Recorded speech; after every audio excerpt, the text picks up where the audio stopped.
Greetings, YouTube. This week, the Supreme Court has opened up the floodgates for corporations being able to just spend as much money as they want to on political campaigns, on the federal level, but also on the state and local levels. One of the reasons this is so insidious to me, and is so obscene, such an abomination, is that for a long time now, corporations have been granted personhood. In fact, the term corporate personhood is a legal term. I don't know who first came up with that idea. I don't know who first proved it in court and defended it. But I like to find them, and I really like to scold them. Because granting corporations personhood was one of the dumbest things that we as a nation have ever done. It was a bad idea the first time it was thought up. It's a bad idea today. Because they have personhood, they are granted First Amendment free speech, as all people should have. But corporations don't use words to express that free speech. They use money. And corporations have lots of money. Corporations have more money than I have. They have more money than you have. They have more money than any individual American can have. Which means their speech is a whole lot louder than ours. And their speech isn't just an opinion. It isn't just a point of view. It isn't just someone expressing themselves. It is bribery. Plain and simple, the unvarnished truth. It is money paid to politicians to get them to do things that benefit the corporations and not the voters. So we put the politicians into power. The corporations tell the politicians what to do once they're there. And now, the corporations can pay for all kinds of things that benefit the politicians directly and indirectly to make sure that the right politicians get elected next time around. You have a town that has a mayor that's been fighting the man, that's been keeping Walmart out, or making sure that the people in his city have access to all of the utilities and everything else that they need to live their lives. Well, corporations don't like this, so they flood your entire town with money.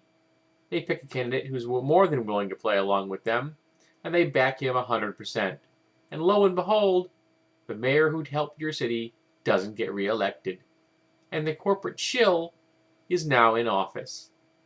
This is going to be seen all over our nation. That is why I'm going to title this video, The Incorporated States of America. Because of this decision by the Supreme Court, we have seen the death of the last vestige of democracy in this nation. Because it's not going to matter who does the voting anymore. What's going to matter is who pays the politicians to do what they want. And you and I can't do that. Only the corporations can. So the first thing that we need to do is get rid of the concept of corporate personhood. But I don't think that's very likely. We could also maybe get rid of the concept of privately funded campaigns. Require all campaign funding to come from the public.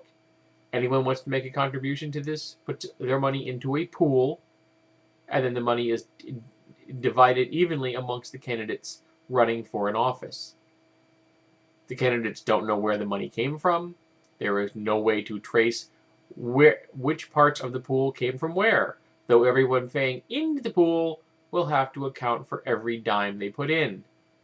I should say every cent, because if I say every dime, the corporations will find some way of putting nickels in and not being held accountable. But I doubt that's going to happen either. Because, again, the people who pass laws are now wholly owned subsidiaries of corporate America.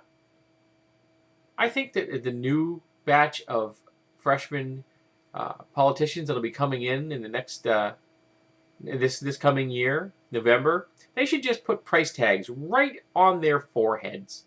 Make it easy for the corporations. Freshmen, of course, won't be worth as much as the veteran politicians, the ones who really have connections and networks already established.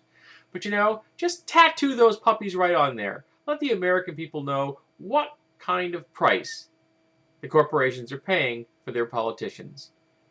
Because now, this is the Wild West now, folks. The best government the world can afford to buy is right here. We are the best government that money can buy. It's a sad day in America. I am appalled that 5 justices decided that the American people no longer need a voice. 4 of them at least stood up for us, and I respect them for that. I just wish that the other 5, or even just 1, had decided that the American people are more important than the American corporations.